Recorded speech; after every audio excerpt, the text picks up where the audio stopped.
Okay, so the latest global terrorism index is out, and the story it tells is, well, it's not what you'd expect. On the one hand, there's some seriously good news, but on the other, the very nature of the terrorist threat is transforming right before our eyes. So, is the world getting safer, or is the danger just changing its shape? Let's unpack the real story behind the numbers. First, I just want to put this number up on the screen, negative 28%. I mean, just look at it for a second. It's a massive drop, but what does it actually mean?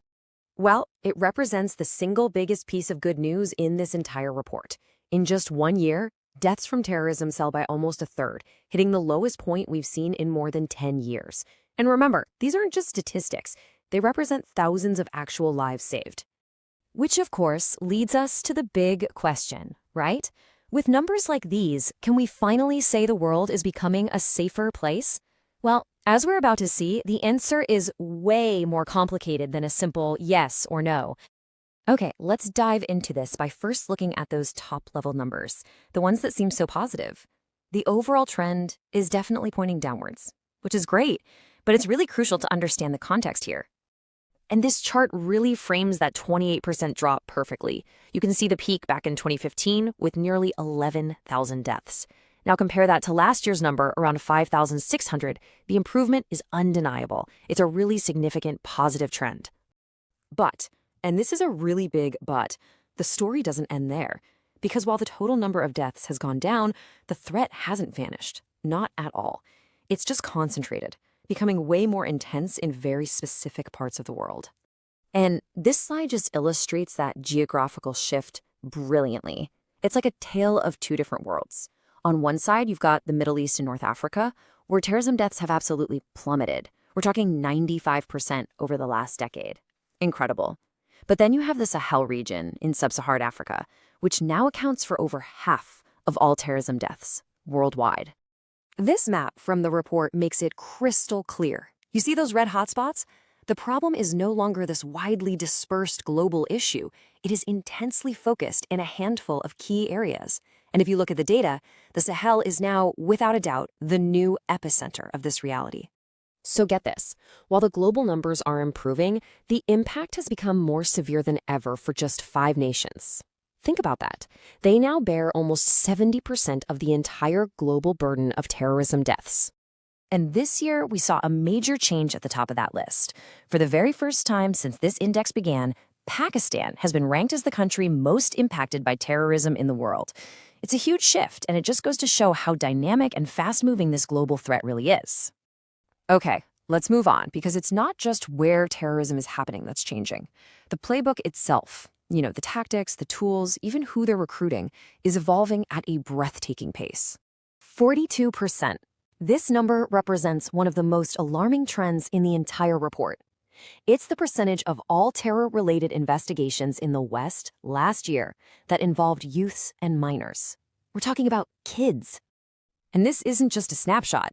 This is a 3-fold increase in just a few years, which highlights the terrifying speed at which young people are being pulled into extremism. It's a new and deeply worrying front in this fight. The report uses this pretty stark phrase to describe how this is happening: dynamic TikTok radicalization. This isn't your old-school recruitment. This is the idea that social media algorithms are creating these rapid, personalized pathways to extremism on the very same platforms young people use every single day. At the same time, technology is changing the nature of the physical attacks. The report calls it a complexity multiplier, basically a way for easily accessible tech to make even small-scale, low-resource attacks incredibly deadly. It's all about how everyday tools can turn one person into a highly effective threat. I mean, just think about a drone attack. What once required huge resources and training can now be done with tech you can buy online. A cheap drone to scout a target, a second one to deliver a small explosive, all controlled from a distance. The barrier to entry for carrying out lethal attacks has just been lowered dramatically. And it goes way beyond drones. This new digital arsenal is that multiplier effect on steroids. We're seeing AI generating hyper-realistic propaganda, blueprints for 3D printed weapons online, fully encrypted chats for planning, and crypto for anonymous funding.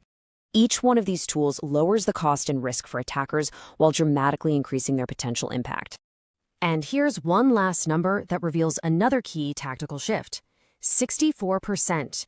That's the percentage of all terrorist attacks last year that happened within 100 kilometers of an international border. And that's no coincidence. Borderlands are often these remote places where state control is at its weakest. They create these strategic gaps, right? They allow groups to train, to recruit, and to operate with a freedom they just wouldn't have anywhere else, easily slipping between jurisdictions. So, when you put all of these contradictory pieces together, the global decline on one side and this hyper-focused, tech-enabled threat on the other, what are we left with? We are left with a fundamental paradox. The 2026 Global Terrorism Index is showing us two conflicting realities existing at the exact same time. On one hand, a world that is becoming safer overall, and on the other, a threat that is evolving and intensifying. And this is it. This is the crucial point, the single most important takeaway from this whole report.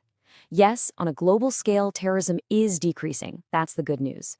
But where it remains, the threat is more intense, more geographically concentrated, and being lethally supercharged by new technology. And that leaves us with one final, vital question.